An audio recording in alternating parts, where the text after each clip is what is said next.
Those of us who own a small business are self-reliant. We're driven by freedom, by choice, by ownership.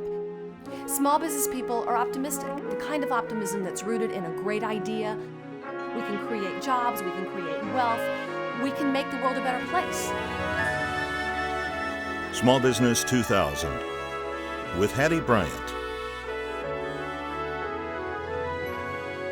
The founders of this country were small business owners. I am convinced that every adult American has an idea for a business. We take the risk believing that this idea will work. When you have your own business, you're free to act on those ideas. So we can't just do the ordinary, we have to do the extraordinary.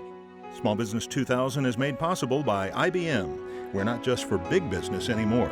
At our website, built just for you, discover how technology can move your business ahead. When it's your business, everything matters. IBM. And Forbes Capitalist Tool. When people get serious about business, they start reading Forbes. Hi, I'm Hattie Bryant, and this is Small Business 2000. We take you all over the country to meet small business owners, the men and women who create work and wealth. From Newark, New Jersey, Howard Kent told us several years ago that his Ironbound Supply had a website, and he advised us, don't try to sell white toilets on the web.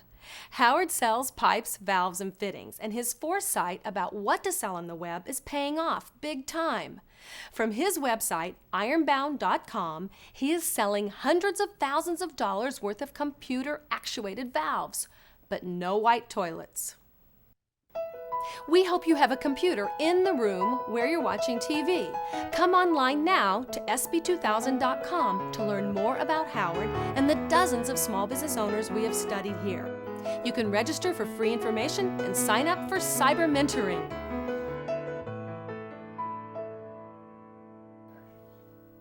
From Los Angeles, we go behind the scenes of the entertainment business, and where there are deals to be made, you'll find these attorneys. Titanic won the 1997 Oscar for Best Film, and like any movie, take the music away and much is lost. But do you remember this band? These musicians are clients of Alan Davis, one of the partners at Garvin, Davis & Benjamin. 5 years ago, Linda Benjamin and Alan Davis left big law firms to start their own.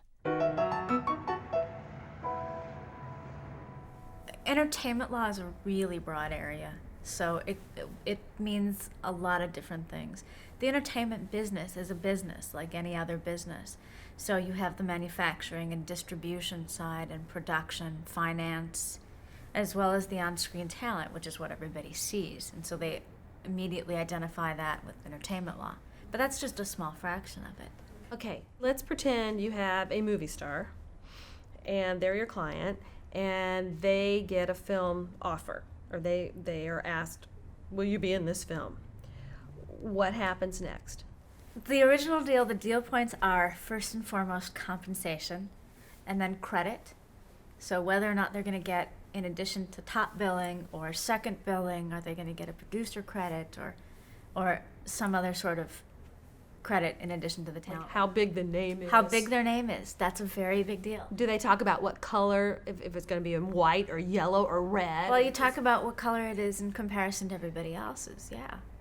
And that's primarily what agents are doing. They are paid to make sure that their talent is presented in the best light possible with the most publicity for the highest compensation. Actors, musicians, models, TV personalities, and scriptwriters all need a good lawyer to help them maximize their careers. How are you?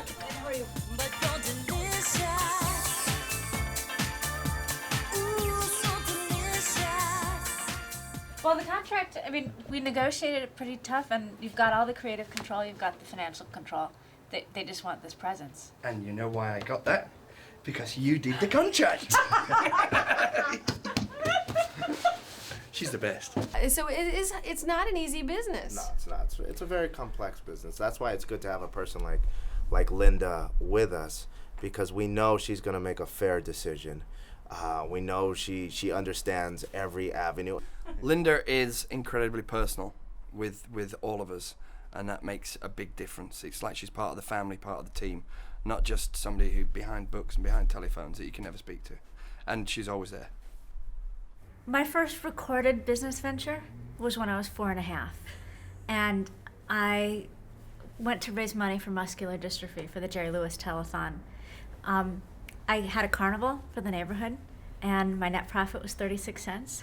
And I have a letter actually framed in my office from the local hospital. I donated the proceeds, and they wrote to thank me. So you didn't just do a carnival, you did a carnival to raise money. I did a carnival to raise money. My whole life has been about raising money in some form or the other, but it's never been the real goal, frankly, for me.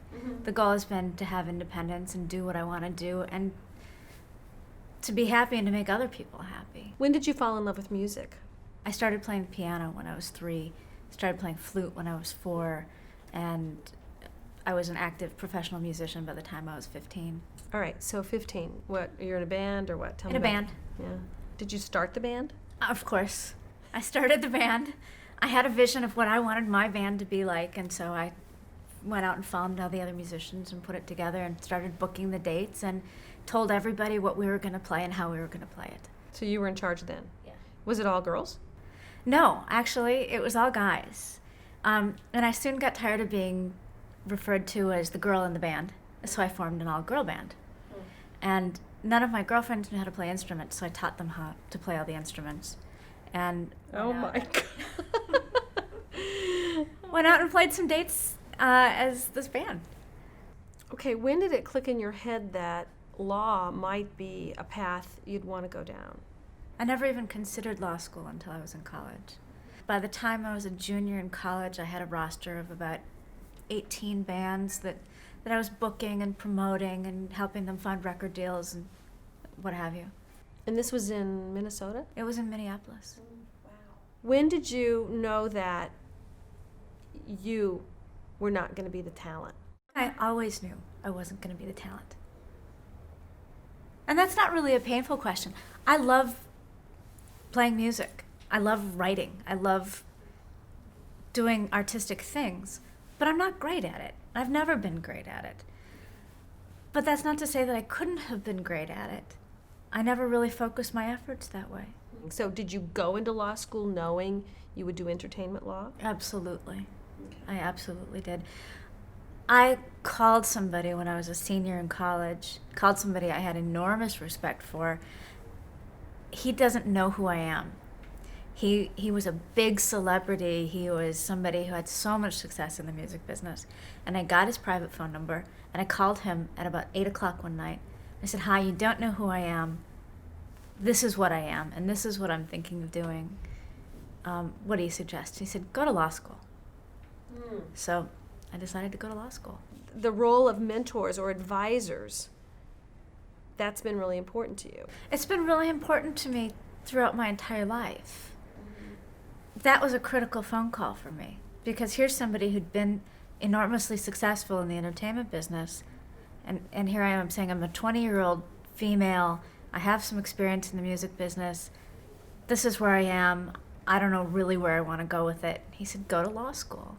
Education is critical, and education is power. When I need a decision, like if I'm thinking, should I go with this guy? Should I not go with this guy? Is this guy going to screw me over? Is it going to work? Is it a dead end? Am I flogging myself to death? I'll ask Linda, because Linda is ultimately and infinitely fair, and will talk you through every avenue, and it's like somebody shedding a different light on it. So there you go. Alan Davis is a film composer lawyer. How important is music to the film? The music brings so much to a film in terms of atmosphere, in terms of, all the time I'll see, I'll be representing a composer, for example, or someone that might be interested in acquiring a soundtrack album, and we'll see the film at the stage before they've got the music in it.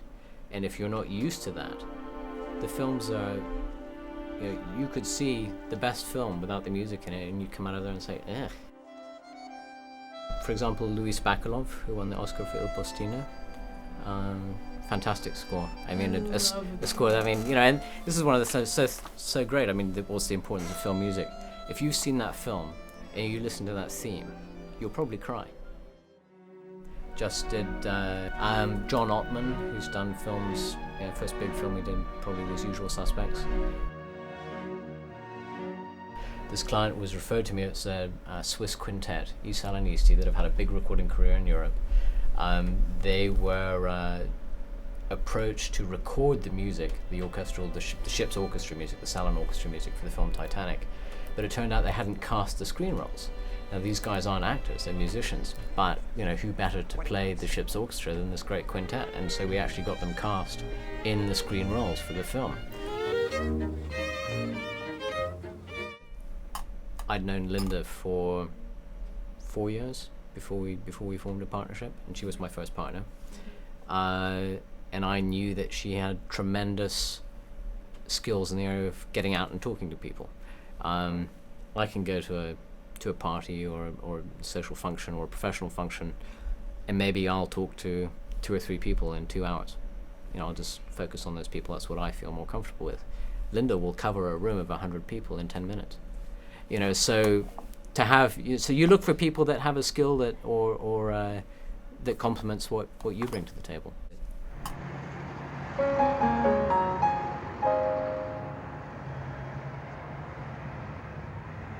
So when did you find Alan, and how did you get over the fear of starting off on your own? Fear's not something that is part of my vocabulary. Okay, all right. I've never been afraid of anything. I've never known that I can't do anything. Mm-hmm. So maybe that's blind at some points, but I just do things. Mm-hmm. So I saw Alan at a seminar. He had been at the big firm that I'd started at ages ago. I saw him in there, and he looked so happy and relaxed, and he was wearing jeans. And I said, Alan, what are you doing? He goes, I'm starting my own firm. I said, okay, great. Good for you. And 6 months later, I called him up, and I said, hey, how's it going? Because I think I'd like to come join you. When you started off on your own, where did the business come from? Did you bring it with you? Did you go out and beat the doors down for business, or what? I did take some clients with me because I'd been working in litigation primarily. Some of those litigation clients had wanted me to be their transactional lawyer as well, but I couldn't there. I couldn't at that firm because an entertainment litigation firm primarily gets their business from the entertainment transactional lawyers. So as I started to get more and more requests for that, it became more and more appealing. Ultimately, one of the clients that I'd been doing litigation for was going on a world tour, and he said, I really need a personal lawyer. I need somebody just to be with me all the time and take care of a lot of different things.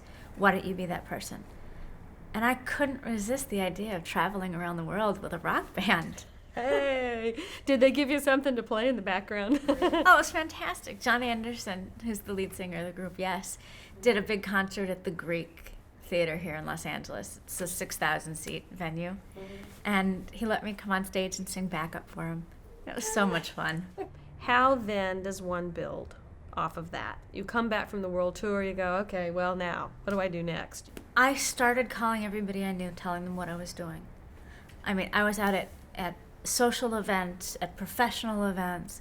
I went to every seminar. I called every senior attorney that I knew that was doing what I had wanted to do. Said, this is what I'm doing. I'd really love some business. And it came. So networking. Keep in touch with everybody. You never know where help is going to come from, ever. Do you write notes? Do you call? Do you email? How do you... My Rolodex cards are ridiculous. They have everybody's kids' names, where I saw them last, what they were doing. I keep notes on everything. The social events, do you choose those in a calculating way? No. I just go. I just go to everything. How do you get invited? I just do. Or if I don't, and I hear about something I want to do, I just go. I just show up. Okay. I'm a very social person to begin with, so that's not difficult. That's what my life would normally be like. So I try to stay out. I try to meet as many people as I can. I try to keep in touch with everybody as best I can. It's time consuming. Yes, it's 24 hours a day. I get 3 o'clock in the morning phone calls all the time, 4 a.m. Whether it's somebody who's traveling in Europe and they need something, or they have a question, or somebody's in jail, get them out, they trashed a hotel room. That happens.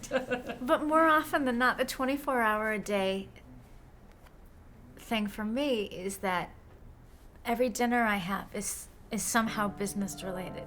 Almost every party I go to, concerts that I see, movies that I go to, it's all work related in some way. I have very little time that's totally separate from developing my business. She understands our music. We could play her a song and get her opinion, and she could tell us she understands dance. She comes out and she's been to the Dome before. She hangs out at our clubs and stuff. She kind of understands what we're doing music-wise. She's honest, she's fair, and she's a team player, and she'll roll with you through feast and famine. She makes the decision for what's best for the client, not necessarily financially best for her, and I think that's rare.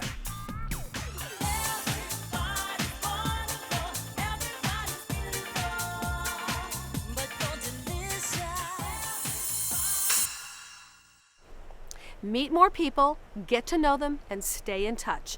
This is Linda's secret to building her business. She's done this for years with a simple Rolodex card and now on a computer. She gathers details about everyone she meets, not just their name, address, and phone number, but the names of their children, their birthdays, their favorite foods. She says this is a 24-hour-a-day job. Simple, but not easy.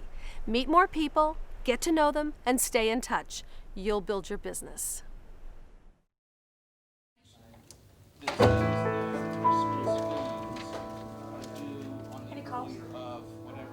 So what is your unique selling proposition? How do you compete against the big guys? We pay attention.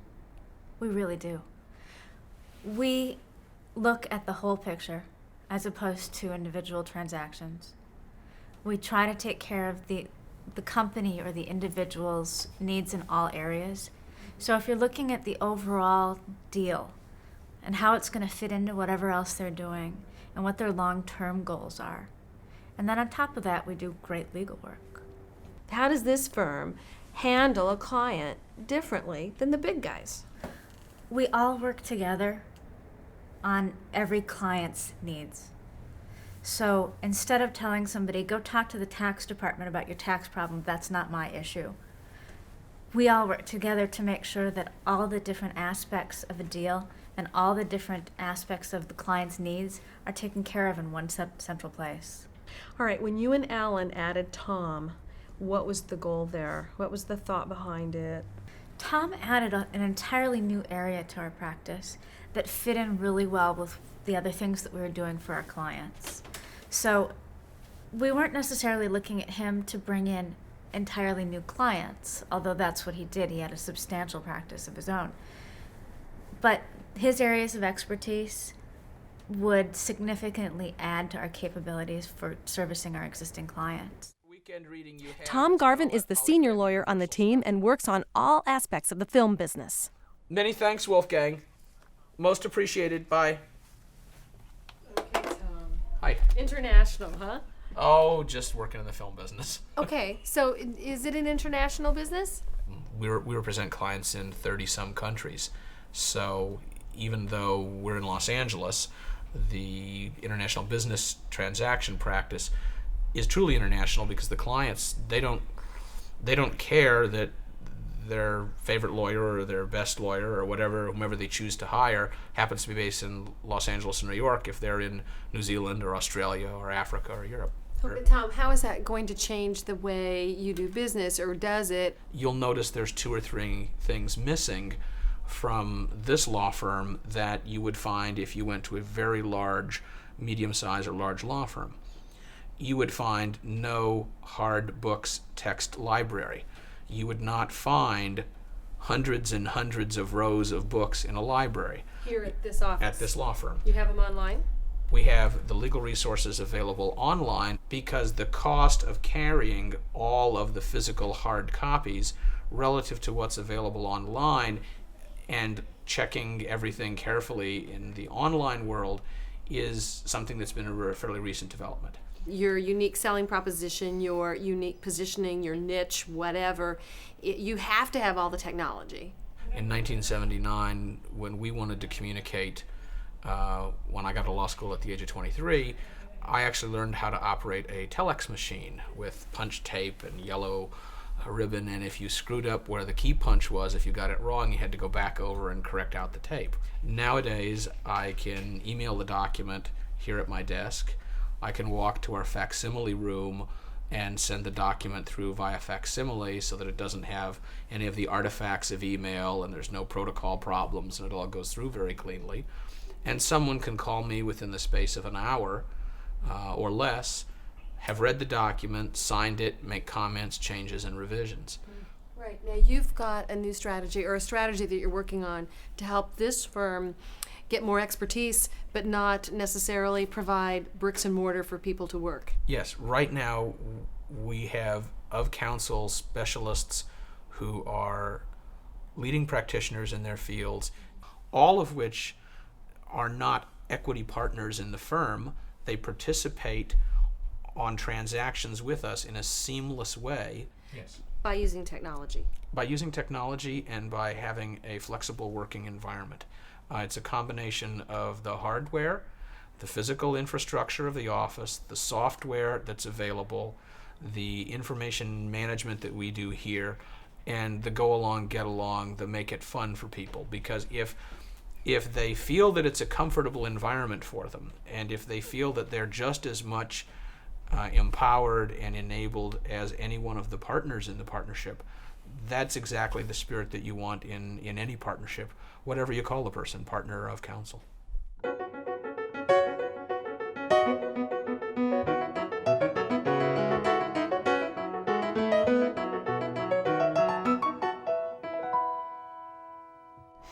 Something happened to you recently. You're doing some work for somebody that you've seen on the screen all of your life.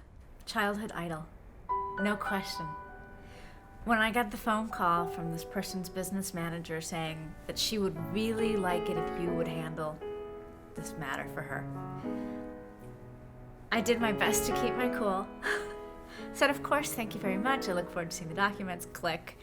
And then went skipping down the hall singing the song that this person had sung. Advice to a 25-year-old woman who wants to have the kind of life that you have. Believe in yourself. There's nobody stopping you from doing anything.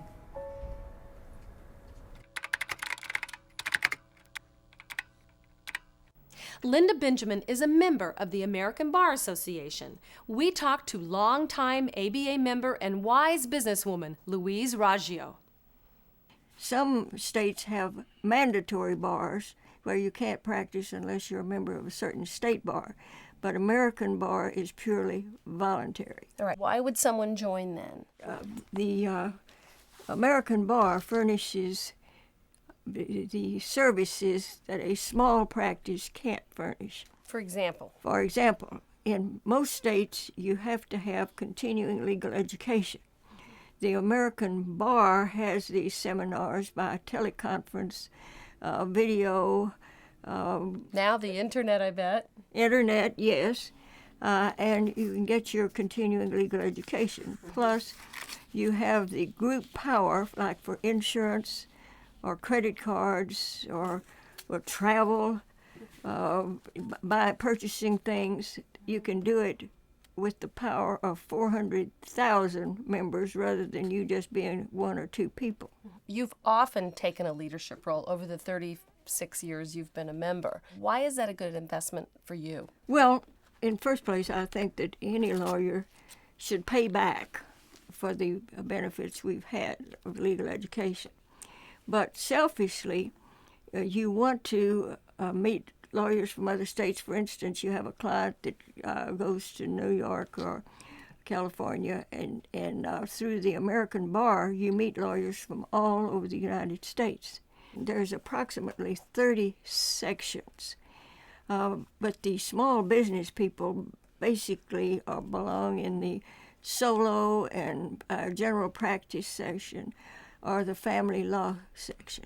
And the ABA has a section, a division on senior lawyers. That's the old ducks like me. Do you ever tell your age? Oh, sure. I'll be 80 if I live till next June. In the book, 101 Ways to Promote Yourself by Raleigh Pinsky, you'll find 7 short chapters on networking, which is what comes naturally to Linda Benjamin. Get the book for yourself or your sales and marketing people. Do you know your return on total assets ratio? Come to sb2000.com and click on Money to learn more about business ratios, 3-dimensional business modeling, and small corporate offering registration. You can register for free information, request email updates, and sign up for cyber mentoring. Linda's advice for growing your business: meet more people, get to know them, and stay in touch. We'll see you next week. Small Business 2000 is made possible by IBM. We're not just for big business anymore. At our website, Built Just For You, discover how technology can move your business ahead.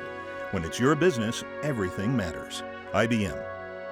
And Forbes Capitalist Tool. When people get serious about business, they start reading Forbes. For a free transcript of any broadcast, come to our website, sp2000.com. You have to feel if you don't do this, your life will not be complete.